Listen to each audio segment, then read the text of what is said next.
होंगे ना, हो ना। तो आज क्या चीज़ पढ़ेंगे हम, characteristic of DC compound generator. ठीक है, तो डीसी कंपाउंड जनरेटर के कैरेक्टरिस्टिक के बारे से समझेंगे और उसका क्या उपयोग है वो चीज़ देखेंगे और कहाँ उपयोग किया जाता है उससे। ठीक है, कॉपी पेन निकाल लो, लिखते जाना। तो डीसी कंपाउंड जनरेटर के टाइप्स उस दिन पढ़े थे हम क्लास में। पहला टाइप क्या है उसका, डीसी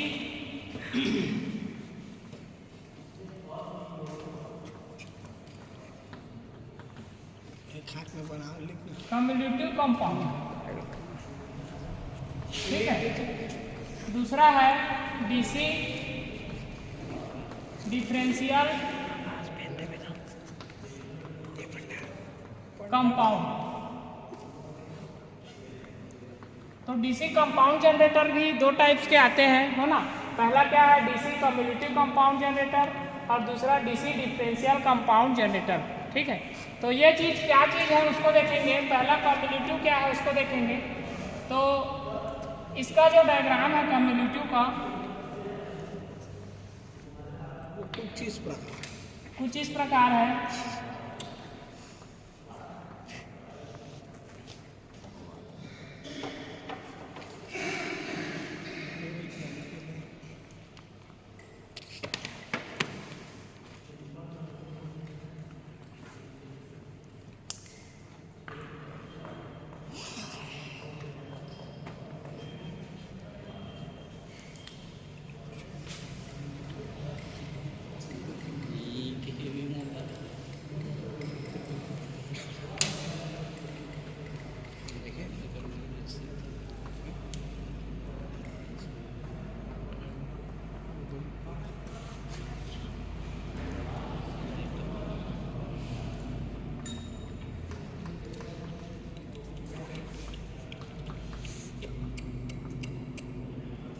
ठीक है, तो डीसी कंपाउंड जनरेटर क्या चीज़ है उसको देखेंगे।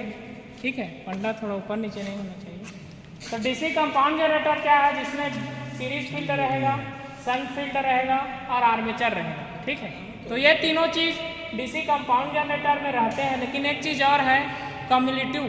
कम्युलेटिव का मतलब क्या है, जो करंट का डायरेक्शन सीरीज फील्ड में होगा वही करंट का डायरेक्शन शन फील्ड में भी होगा। कैसे में देखेंगे, है ना। तो डीसी जनरेटर में हमें पता है जो आर्मेचर है उसमें हमें ईएमएफ जनरेट होता है ना। डीसी जनरेटर के आर्मेचर में क्या बनता है, एसी सप्लाई, फिर कम्यूटेटर एसी को डीसी में बदल के हमें टर्मिनल में देता है डीसी जनरेटर। तो ठीक है, तो डीसी कम्युलेटिव कंपाउंड जनरेटर में क्या है कि जब आर्मेचर को हम घुमाएं किसी दूसरे मोटर से या किसी हाथ से, है ना, तो क्या होगा, आर्मेचर फील्ड वाइंडिंग द्वारा जो बनाए फ्लक्स है उसको कट करेगा और ये जो आर्मेचर करंट निकलेगा वो चीज़ आगे बढ़ेगा, लोड की तरफ जाएगा, उसे लोड करंट बोलेंगे। ठीक है, और जो जाएगा फील्ड फ्लक्स की ओर, फील्ड सन फील्ड वाइंडिंग की ओर, उसे सन फील्ड करंट बोलेंगे। ठीक है, तो जनरेटर के आर्मेचर से हमें करंट निकला, आर्मेचर करंट, वो चीज़ लोड की तरफ भी गया और सन फील्ड वाइंडिंग की तरफ भी गया। तो यहाँ पे देखेंगे जो आर्मेचर में करंट बन रहा है, आर्मेचर करंट, है ना, उसका डायरेक्शन देखो नीचे से ऊपर की ओर, है ना, ऊपर की ओर जा रहा है। और वही चीज़ इधर गया सन फील्ड वाइंडिंग की तरफ। तो ये कैसे जा रहा है, यहाँ से कुछ ऐसे आया और ये भी मतलब नीचे से ऊपर की ओर। देखो यहाँ पे कनेक्शन को देखो, बदली हो गया है कनेक्शन में। तो कहाँ जा रहा है, मतलब नीचे से ऊपर की ओर। तो यहाँ पे देखेंगे कम्युलेटिव का मतलब यही है कि सीरीज फील्ड वाइंडिंग में करंट का डायरेक्शन एक साइड है और सन फील्ड वाइंडिंग में करंट का डायरेक्शन एक साइड है। ठीक है, तो कम्युलेटिव का मतलब समझ गए कि करंट का डायरेक्शन सीरीज फील्ड वाइंडिंग और सन फील्ड वाइंडिंग में अगर एक जैसा हो, है ना, तो उसको क्या बोलेंगे, कम्युलेटिव बोलेंगे। और कंपाउंड किसको बोलते हैं, जिसमें सीरीज फील्ड वाइंडिंग है, सन फील्ड वाइंडिंग है, आर्मेचर है, ये तीनों चीज़ उपस्थित है, उसे क्या बोलेंगे, डीसी कम्युलेटिव कंपाउंड जनरेटर। ठीक है, यहाँ पे जनरेटर भी लिख सकते हो बगल में। ठीक है, तो कम्युलेटिव का मतलब क्या समझे कि सीरीज फील्ड वाइंडिंग में करंट का डायरेक्शन जो है, सन फील्ड वाइंडिंग में जो करंट का डायरेक्शन है, दोनों एक जैसा है। ठीक है, तो देखो यहाँ पे आर्मेचर करंट सीरीज फील्ड में गया तो सीरीज फील्ड वाइंडिंग में क्या बनेगा, चुंबकीय क्षेत्र बनेगा, है ना। आर्मेचर का करंट यहाँ पे सन फील्ड वाइंडिंग में गया तो सन फील्ड वाइंडिंग में क्या बनेगा, उसमें भी चुंबकीय क्षेत्र बनेगा, है ना। तो देखो यहाँ पे दोनों का डायरेक्शन सेम है तो दोनों का चुंबकीय क्षेत्र आपस में जुड़ जाएंगे तो ज़्यादा चुंबकीय क्षेत्र हमें मिलेगा और ज़्यादा चुंबकीय क्षेत्र को आर्मेचर कट करेगा तो ज़्यादा वोल्टेज हमें आउटपुट में देगा। ठीक है, इसी चीज़ को समझेंगे। तो इसमें क्या बोल रहा हूँ, मतलब जो रिजल्टेंट फ्लक्स है वो सीरीज फील्ड का प्लस सन फील्ड का, दोनों फील्ड वाइंडिंग का करंट का डायरेक्शन सेम है तो उनका जो फ्लक्स है वो आपस में जुड़ जाएगा। फाई का मतलब फ्लक्स, चुंबकीय क्षेत्र। ठीक है, तो दोनों फाई का मतलब फ्लक्स है और एसी है मतलब सीरीज वाइंडिंग का फ्लक्स, एसएच है मतलब शंट वाइंडिंग का फ्लक्स। ठीक है, तो करंट का डायरेक्शन सेम है मतलब दोनों का फ्लक्स आपस में जुड़ जाता है। ठीक है, तो वो चीज़ किसमें होता है, डीसी कम्युलेटिव कंपाउंड जनरेटर में। ठीक है, पहला टाइप। दूसरा टाइप देखेंगे, अभी मिटा रहा हूँ। कम्युलेटिव कंपाउंड जनरेटर के बारे से पढ़ लिए, है ना। अब अगला है डीसी डिफरेंशियल कंपाउंड जनरेटर। तो इसमें क्या होता है वो चीज़ देखेंगे, है ना। तो इसका भी सर्किट डायग्राम बना लेंगे। आर्मेचर रहेगा इसमें, आर्मेचर के साथ सीरीज में सीरीज फील्ड वाइंडिंग जुड़ा रहता है। पप्पा जी का फोन है, थोड़ा बात कर लूँगा। कर लो। फिर उसके बाद में सन फील्ड वाइंडिंग जुड़ा रहेगा। ठीक है, और इससे अब जनरेटर है तो इससे जो पढ़ने लिखने में जा रहा है लोड को हम जोड़ देंगे। लोड जोड़ दिए, है ना। आर्मेचर को हम घुमाते हैं किसी चीज़ से या हाथ से घुमाते हैं तो क्या होता है, डीसी जनरेटर डीसी सप्लाई बनाता है, किसी चीज़ से घुमाना पड़ता है। वही चीज़ यहाँ डाल दिया हूँ, प्राइम मूवर बोल सकते हैं इसे। ठीक है, ये सीरीज फील्ड वाइंडिंग है, ACRIES, और ये क्या है, सन फील्ड वाइंडिंग। ठीक है, ये आर्मेचर है। तो बात करनी तो ये लोड है, बात कर रहा तो। ठीक है, तो इसमें देखेंगे। अब हम क्या करेंगे, जनरेटर को किसी चीज़ से घुमाएंगे। देखे होंगे अधिकतर जनरेटर को या तो हाथ से घुमाते हैं या किसी दूसरे मोटर को उससे कपलिंग कराते हैं। ठीक है, तो जनरेटर को किसी चीज़ से हम घुमा रहे हैं तो जनरेटर क्या करेगा, करंट बनाएगा, आर्मेचर करंट बोलेंगे उसे। वो करंट सीरीज फील्ड में ऊपर की ओर जा रहा है, देख सकते हैं। और वही करंट लोड की तरफ गया तो ये लोड करंट हो गया, है ना। और वही करंट शंट वाइंडिंग की तरफ गया तो शंट करंट हो गया।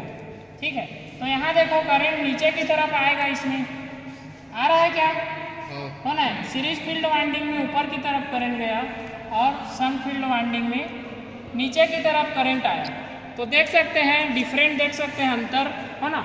इसीलिए इसको क्या बोलते हैं, डिफरेंशियल कंपाउंड जनरेटर बोलते हैं, जिसमें क्या होता है, सीरीज फील्ड वाइंडिंग में करंट का डायरेक्शन अलग है और सन फील्ड वाइंडिंग में करंट का डायरेक्शन अलग है।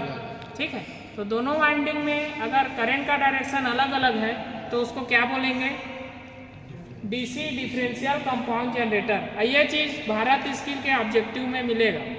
ठीक है, तो यहाँ वो चीज़ अभी पढ़ लो, बाद में आसानी होगा।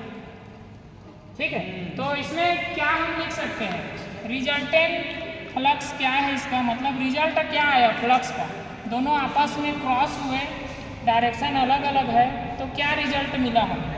तो जो सीरीज फील्ड वाइंडिंग का जो फ्लक्स का संख्या है वो इससे सन फील्ड वाइंडिंग के फ्लक्स की संख्या से माइनस होगा, मतलब। तो जो बचेगा वही चीज़, उसी फ्लक्स को आर्मेचर कट करेगा और आर्मेचर कट जितने फ्लक्स बचा है उसको कट करके हमें सप्लाई बाहर लोड की तरफ देगा। ठीक है, तो क्या हो रहा है यहाँ पे डिफरेंशियल कंपाउंड जनरेटर में, हल्ला मत करो। ठीक है, करंट का डायरेक्शन अलग अलग है ना, करंट का डायरेक्शन अलग अलग है तो दोनों का करंट का डायरेक्शन ना जुड़ के हम माइनस कर दिए हैं। ठीक है, और माइनस कर दिए तो जितना भी फ्लक्स बचा, चुंबकीय क्षेत्र बचा, उसी फ्लक्स को आर्मेचर अब कट करेगा। तो अब माइनस कर दिए तो कम फ्लक्स बचा ना, तो कम फ्लक्स को आर्मेचर कट करेगा और लोड को कम वोल्टेज देगा। तो डिफरेंशियल में वोल्टेज कम हो जाता है, करंट ज़्यादा हो जाता है। ठीक है, ये चीज़ भी समझना है। ठीक है, अब हम तो टाइप से पढ़ चुके हैं डीसी कंपाउंड जनरेटर का। एक पहला क्या पढ़े, कम्युलेटिव कंपाउंड, और दूसरा डिफरेंशियल कंपाउंड। कम्युलेटिव कंपाउंड में सीरीज फील्ड वाइंडिंग का फ्लक्स और शंट फील्ड वाइंडिंग का फ्लक्स जुड़ रहा था, ज़्यादा फ्लक्स था, आर्मेचर ज़्यादा फ्लक्स को कट कर रहा था, तो ज़्यादा वोल्टेज हमें आउटपुट में दे रहा था। लेकिन डिफरेंशियल कंपाउंड जनरेटर में क्या हो रहा है, सीरीज फील्ड वाइंडिंग का फ्लक्स और शंट फील्ड वाइंडिंग का फ्लक्स आपस में माइनस हो रहे हैं, क्योंकि इनका डायरेक्शन अलग अलग है। तो माइनस हो रहे हैं तो कम बचेगा फ्लक्स, और कम फ्लक्स को आर्मेचर कट करेगा तो कम वोल्टेज लोड की तरफ देगा। किसमें, डिफरेंशियल कंपाउंड जनरेटर में। तो कम फ्लक्स के कारण कम वोल्टेज दे रहा है, मतलब करंट उसमें ज़्यादा मिलेगा, क्योंकि करंट का डायरेक्शन अलग है, आपस में क्रॉस होगा करंट, तो करंट ज़्यादा रहता है और वोल्टेज कम रहता है। किसमें, डिफरेंशियल कंपाउंड जनरेटर में। इसीलिए आर्क वेल्डिंग जो होता है उसमें किस जनरेटर का उपयोग करते हैं, डीसी डिफरेंशियल कंपाउंड जनरेटर का। वेल्डिंग में किसका, आर्क वेल्डिंग में डीसी डिफरेंशियल कंपाउंड जनरेटर का। क्यों, क्योंकि इसमें वोल्टेज कम है, करंट ज़्यादा है। करंट ज़्यादा रहेगा तो कोई भी मेटल जल्दी गर्म होगा, पिघलेगा, तो वेल्डिंग का काम आसानी से होगा। तो क्या कारण है वेल्डिंग में, आर्क वेल्डिंग में डिफरेंशियल कंपाउंड जनरेटर का उपयोग करने का? वो चीज़ कैसे में समझे हम, कैरेक्टरिस्टिक को पढ़ के, है ना। तो पिछले क्लास में हम क्या पढ़े थे, डीसी सीरीज, डीसी शंट का क्या पढ़े थे, कैरेक्टरिस्टिक। उसमें हमने उन दोनों के कैरेक्टरिस्टिक का ईसीसी का मतलब क्या बनाया था, ग्राफ बनाया था। ईसीसी मतलब लोड कैरेक्टरिस्टिक। ठीक है, तो जब लोड देते हैं डीसी सीरीज में और शंट में, तो कैसा ग्राफ बनता है लोड करंट और टर्मिनल वोल्टेज के बीच, वो चीज़ हम देखे थे। तो डीसी जो कंपाउंड जनरेटर है उसका भी हम ईसीसी का ग्राफ अभी देखेंगे। किसके किसके बीच में, लोड करंट और टर्मिनल वोल्टेज के बीच में इसमें ग्राफ बनेगा। किसका किसका ग्राफ देखेंगे हम, कम्युलेटिव कंपाउंड का और डिफरेंशियल कंपाउंड का। ठीक है, तो कुछ इस तरीके से ग्राफ बना लेंगे, लोड करंट का और टर्मिनल वोल्टेज का। ठीक है, ये जीरो है। इस साइड आगे बढ़ेंगे, लोड बढ़ते जाएगा तो लोड करंट भी बढ़ते जाएगा। इस साइड आगे बढ़ेंगे तो टर्मिनल वोल्टेज बढ़ते जाएगा। ठीक है, तो हमें पता है जब भी हम किसी लोड को चालू करते हैं घर में, किसी बड़े लोड को, तो क्या होता है, कोई छोटा छोटा लोड में वोल्टेज कम पड़ जाता है, लाइट कम जलने लगता है, ऐसा होता है ना। तो क्या समझे, मतलब लोड बढ़ने पर आउटपुट वोल्टेज कम हो जाता है, या किसी दूसरे लोड के लिए वोल्टेज कम हो जाता है। लेकिन कम्युलेटिव में और डिफरेंशियल में अलग अलग तरीके से होता है। कम्युलेटिव में हम देखें कि सीरीज फील्ड फ्लक्स और शंट फील्ड फ्लक्स जुड़ रहा था, फ्लक्स ज़्यादा है, आर्मेचर फ्लक्स को ज़्यादा कट करेगा, तो कोई भी लोड उसमें चलता रहेगा तो आउटपुट वोल्टेज ज़्यादा मिलेगा। डिफरेंशियल में सीरीज फील्ड फ्लक्स और शंट फील्ड फ्लक्स आपस में माइनस हो रहे थे, फ्लक्स कम बच रहा था, आर्मेचर कम फ्लक्स को कट कर रहा था, तो आउटपुट वोल्टेज कम मिल रहा था, करंट ज़्यादा मिल रहा था हमें डिफरेंशियल में। ठीक है, तो बिना लोड के हम चलाएं तो हमें कितना वोल्टेज मिल रहा है, 220 वोल्ट आउटपुट टर्मिनल में हमें मिल रहा है। ठीक है, नो लोड पर कम्युलेटिव कंपाउंड जनरेटर को हम चालू किए, है ना, कोई लोड नहीं जोड़े हैं, खाली टर्मिनल में वोल्टेज चेक किए तो हमें कितना मिला, 220 वोल्ट। तो जैसे ही हम उसमें लोड को कनेक्ट किए, है ना, तो 3 टाइप के लोड कनेक्ट होते हैं कम्युलेटिव कंपाउंड में। पहला देखेंगे और ये दूसरा और ये तीसरा। ठीक है, इसको क्या बोलते हैं, ओवर कंपाउंडेड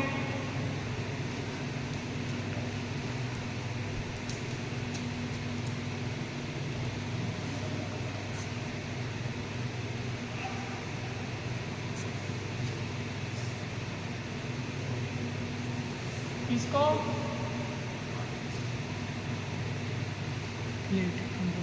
फ्लैट कंपाउंडेड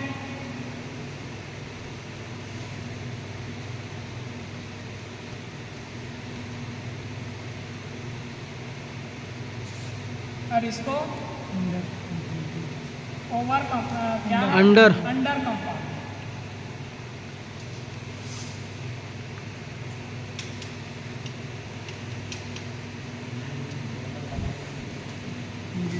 देखो यहाँ ध्यान देना, डीसी कम्युलेटिव कंपाउंड जनरेटर है, उसको बिना लोड के हम चालू किए तो हमें कितना वोल्टेज उसके टर्मिनल में मिल रहा है? 220 वोल्ट। जैसे ही हम उसमें कुछ लोड डालेंगे, लोड भी 3 टाइप के रहेंगे, ओवर कंपाउंडेड, फ्लैट कंपाउंडेड या लेवल कंपाउंडेड बोलते हैं इसी को, और अंडर कंपाउंडेड। 3 टाइप के लोड हैं, है ना, 3 टाइप के। तो इसमें क्या हो रहा है, कुछ कम्युलेटिव कंपाउंड जनरेटर है जिसमें हम लोड दिए, तो लोड जैसे ही बढ़ेगा आउटपुट वोल्टेज उसका देखो 220 था इस हाइट तक, वो बढ़ के ज़्यादा हुआ फिर कम हो गया, है ना। तो क्या होता है, ओवर कंपाउंडेड जो कम्युलेटिव कंपाउंड जनरेटर है उसमें आउटपुट वोल्टेज लोड कनेक्ट करने पर बढ़ने लगता है। फ्लैट कंपाउंडेड में क्या है, कोई लोड जोड़ेंगे तो आउटपुट वोल्टेज कुछ बढ़ेगा लेकिन बाद में फिर कम हो जाएगा। अंडर कंपाउंडेड में लोड हम डालेंगे तो आउटपुट वोल्टेज कम होते होते कम हो जाता है, ठीक है। तो 3 टाइप्स के मतलब ग्राफ बनते हैं, 3 ग्राफ किसमें, कम्युलेटिव कंपाउंड जनरेटर में, ठीक है। पहला क्या है, ओवर कंपाउंड, जिसमें लोड जोड़ने पर आउटपुट वोल्टेज बढ़ जाएगा फिर बाद में कम होगा, है ना। फ्लैट कंपाउंड में आउटपुट वोल्टेज कुछ बढ़ेगा लेकिन नो लोड जैसा ही रहेगा, ठीक है। और अंडर कंपाउंड में लोड जोड़ेंगे तो आउटपुट वोल्टेज कम होते कम हो जाता है, ठीक है। तो इसका उपयोग देखेंगे, over compounded cumulative compound generator का उपयोग कहाँ करते हैं, ठीक है। इसका उपयोग कहाँ करेंगे, over compounded cumulative compound generator, वो चीज़ देखेंगे।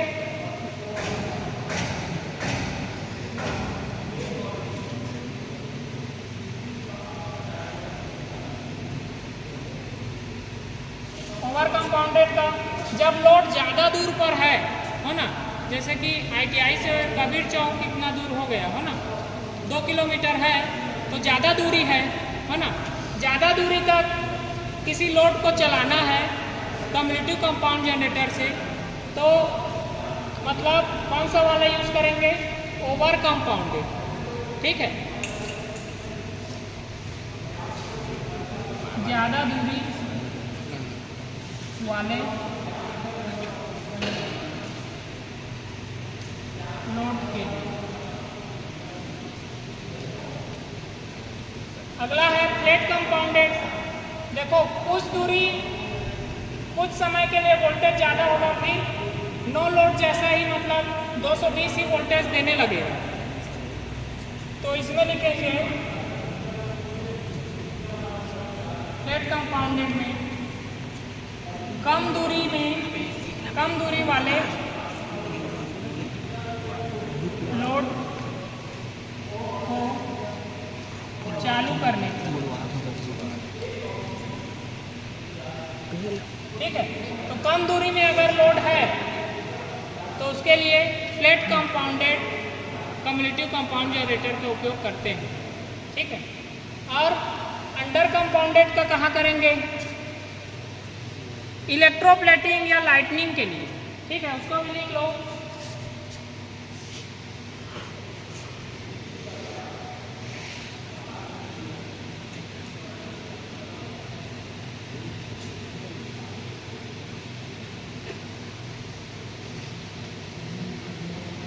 इलेक्ट्रोप्लेटिंग या लाइटनिंग के लिए, ठीक है, किसका उपयोग करते हैं?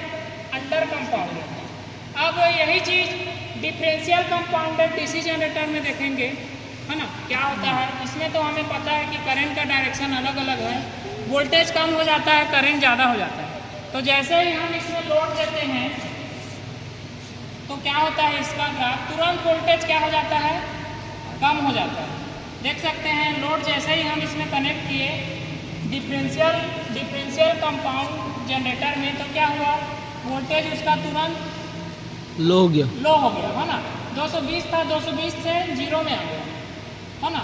मतलब लोड जैसे बढ़ाते गए करंट वोल्टेज उसका कम होते गया। क्यों? क्योंकि करंट का डायरेक्शन अलग अलग था उसमें।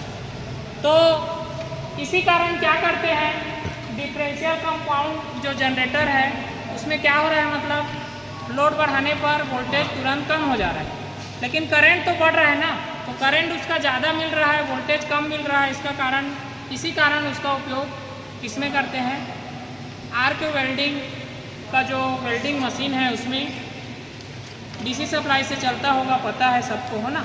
तो कौन सा जनरेटर लगा रहता है, डिफरेंशियल कंपाउंड जनरेटर। क्यों लगा रहता है? क्योंकि लोड जैसे ही देते हैं तो जो वोल्टेज है वो कम हो जाता है। क्यों? क्योंकि करंट का डायरेक्शन अलग अलग था।